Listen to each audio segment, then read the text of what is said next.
పవన్ కళ్యాణ్ గారు మద్యపాన ప్రియుల గొంతు గోసావు జగన్ అని అరిచావు కదా. ఇప్పుడు కూటమి ప్రభుత్వంలో మద్యాన్ని ఏరులై పాడిస్తూ గుడుల పక్కన బడిల పక్కన మద్యాన్ని పెట్టి అమ్మిస్తూ రాత్రి పవలు తేడా లేకుండా విపరీతంగా సేల్స్ పెంచుకున్నారు కదా. అట్ ద సేమ్ టైం తణుకులో, పశ్చిమ గోదావరి జిల్లాకు సంబంధించి తణుకులో ఎవరో వీడియో తీసి పెట్టారు.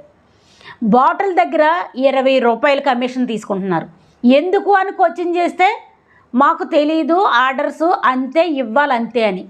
అక్కడే కాదు, రాష్ట్రంలో పలు చోట్ల బాటిల్కి 20 రూపాయలు 40 రూపాయలు ఎగస్ట్రా తీసుకుంటుంటే మీరు పెంచడమే విపరీతంగా పెంచారు కూటమి ప్రభుత్వం వచ్చిన తర్వాత. ఇప్పుడు మళ్ళీ కమిషన్ల కింద ప్రజల్ని కొల్లగొడతా ఉంటే, వేల కోట్లు ప్రజల దగ్గర వసూలు చేస్తూ ఉంటే మీరు క్వశ్చన్ చేయకుండా ఆ రోజు జగన్మోహన్ రెడ్డి గారిని క్వశ్చన్ చేయడానికి నరాల పొంగిపోయేలాగా పెద్ద పెద్ద కేకలు అరుపులు ఊగిపోయినటువంటి మీరు ఈ రోజున క్వశ్చన్ చేయడానికి ఏమైపోయారు అని అడుగుతా ఉన్నాను.